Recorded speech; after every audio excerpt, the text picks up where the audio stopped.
Good morning. Let us continue with the same chapter, that is semiconductors. In the previous part, we have seen about the diode and two of the important applications of the diode, that is half wave rectifier and full wave rectifier.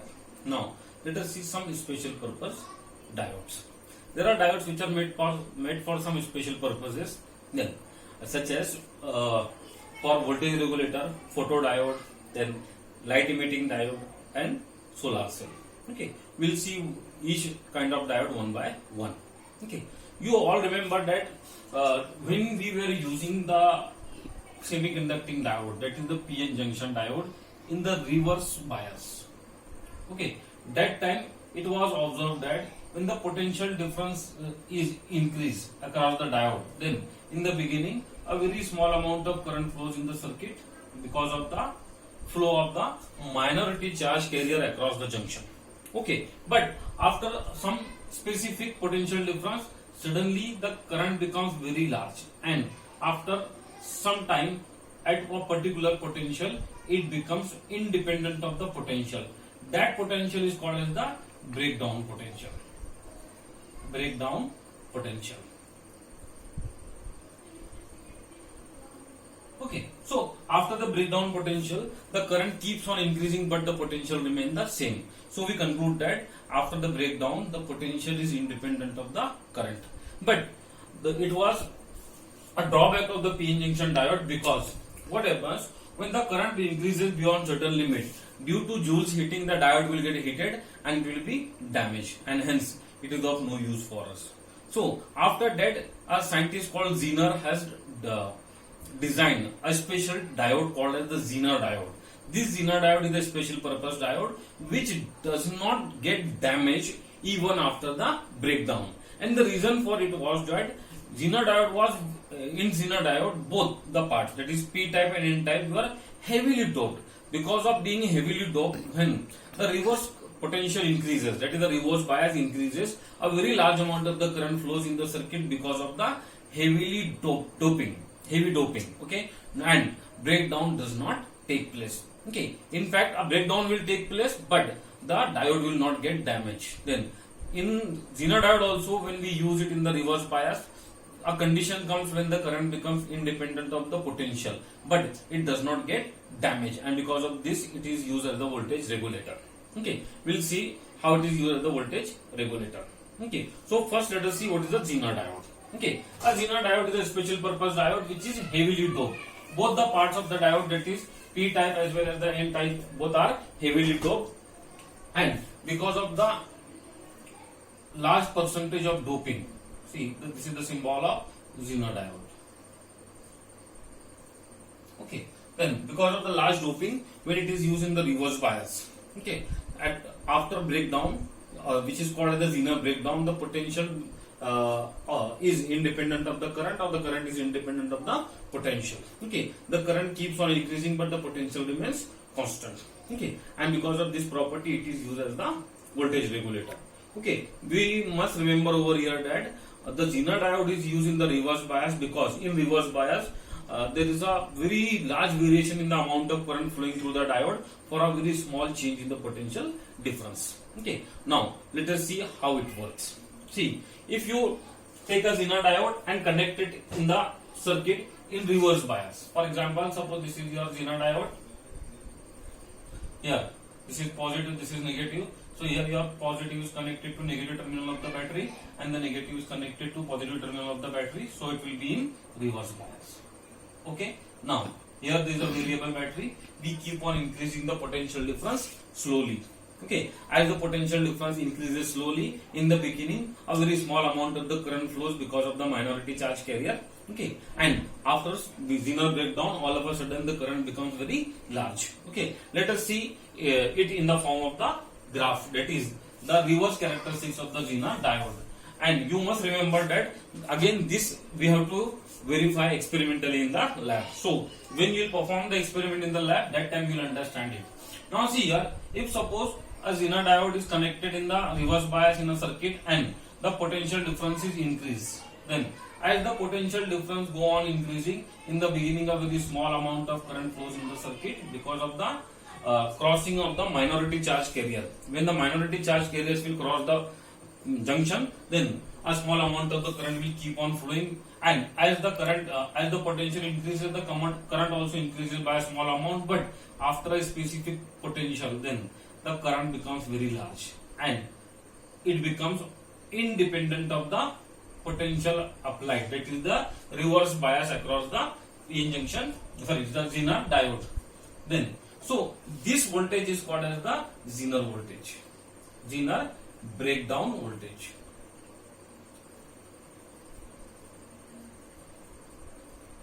Okay, after Zener breakdown voltage, you will see that the potential remains constant, but the current increases, and we say that the potential is independent of the current.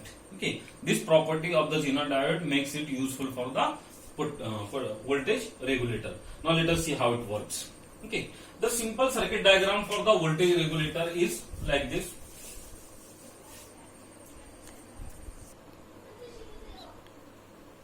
This is the circuit diagram for the Zener diode as the voltage regulator. Now, let us see what happens over here. Here you can see a Zener diode. Okay, suppose this is the Zener diode D. Then a Zener diode D is connected with the resistance R in series. Okay, and another resistance RL is connected in parallel with the Zener diode. Okay, and this whole assembly is connected with a DC source of current. Okay, DC, which is the input over here. Now, we obtain the output across this RL. Okay, now here what happens, see, as the DC input increases, because of the increase in DC, as the DC will increase, that is the input is increasing, because of this your IZ will increase. Okay, then, and your IS will also increase. Now, see, input voltage is increasing, because of which the current in the resistance is increasing, which is connected in series, and the current in the Zener diode is also increasing.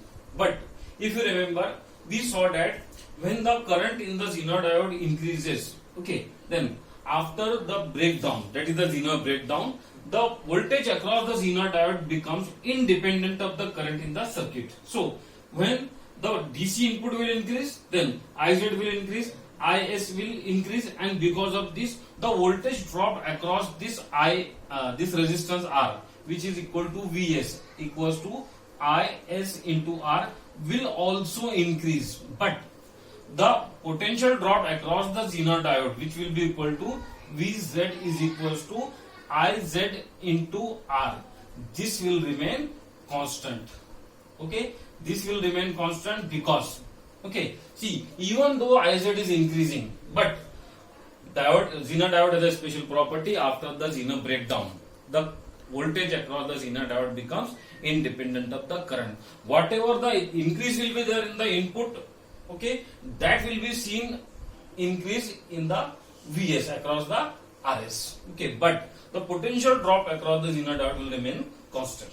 Okay, now suppose this input decreases. When the input will decrease, then the DC input will go down.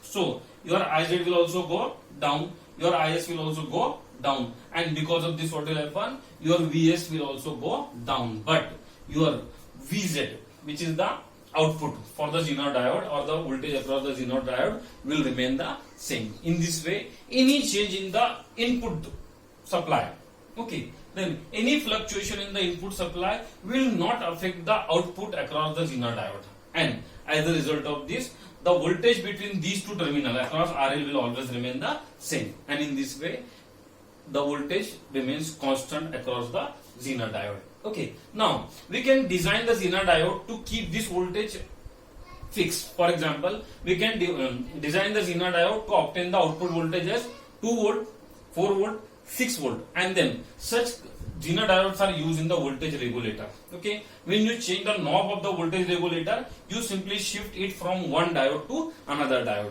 If suppose the Zener diode is designed for 2 volt, then and you want the 2 volt output, then shift it to 2 volt and you will get the output as 2 volt. When you want the 4 volt output, then shift it to the Zener diode which has the breakdown voltage of 4 volt, and in this way Zener diode can be used in the voltage regulator.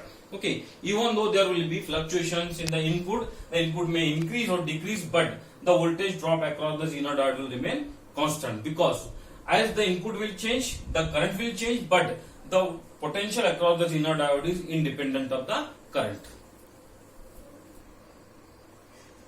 Another special purpose diode is photodiode. Okay, photodiode is an optoelectronic device. Okay, it is used to detect the optical signals. Okay, now let us see how it works. It is just like the simple PN junction diode. Okay, then here, but it has a transparent window over here. Okay, this transparent window allows the light energy to fall on the PN junction diode. If suppose the energy of the radiation, light radiation falling on the junction, okay, is greater than the energy gap of the semiconductor, then in that case, see, you all know that the energy of the light is given by E is equal to h nu, where h is Planck's constant and nu is frequency of the light. It is Planck's constant and nu is frequency. When this light with energy greater than the energy gap of the semiconductor falls on the junction, then electron hole pairs will be generated. Okay, as the electron hole pairs are generated at the junction, then they will be collected, or they will be separated because of the reverse bias over here. This negative will repel the electron towards the n type, and this positive will repel, or this negative will attract the holes to the holes to the p type. And in this way, what will happen when the light of energy greater than the energy gap of the semiconductor falls on the junction through the transparent window, then the number of the holes and electrons will be created. These two get separated because of the reverse bias over here, and as they get accumulated on the two sides, that is, the holes are getting accumulated on the p and electrons are getting accumulated on the n. Because of this accumulation of the positive and negative charge, a very small current called photocurrent, okay, a photocurrent will start to flow in the circuit. This photocurrent, okay, is very small. It has the magnitude of microampere. Okay, this will start to flow the circuit through the load resistance. Okay, and in this way, this photodiode can be used to detect the optical signals. Okay, it has many applications in the real life. For example, you can install it in the dark places. The moment some light with the frequency greater than the this specific frequency called threshold frequency, or the light with the energy greater than the energy gap, that is the forbidden energy gap of the of the semiconductor, falls on this window, then electron hole pairs will be generated, and because of the accumulation of the holes on p side and electrons on the n side, a very small current called photocurrent of the order of microampere will flow through the circuit, and in this way we will be able to detect the signal, light signal falling on the photodiode. Here we can check, okay, or we can verify that the amount of photocurrent flowing in the photodiode or through the photodiode is directly proportional to intensity of light. Here, first try to understand what is meant by intensity of light. Okay, in one chapter, that is the dual nature of the light, we will study about this intensity in detail. Intensity means the number of photons per second. Okay, remember, photon is the particle of the light. Okay, the smallest particle of the light is called as quantum. When many quantum come together, they form a quanta. When many quanta come together, they form a photon. Okay, then when the photon comes out of the source of light, okay, it behaves like a particle. Okay, so we say that the light consists of the particles which are the photons. Okay, here as the intensity of the light increases, the number of photons coming from the source also increases. So when you increase the number of photons, so with the increase in the number of photons, in the beginning the current increases, the reverse current increases, but after some time it becomes constant. Okay, suppose this is the current for the intensity I1. Okay, remember, as the intensity increases, then it also has a certain limitation, because the number of electron hole pair generated over there will be limited. So because of this, what will happen? In the beginning, with the increase in the intensity, the current will increase, but after some time it becomes constant. Now, see, Again, if you increase the intensity, then with the increased intensity, the current will increase. Then.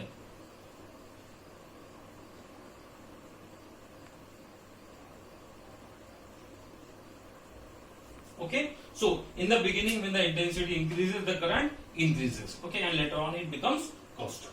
Okay, in this way, the photocurrent flowing through the photodiode is directly proportional to its intensity.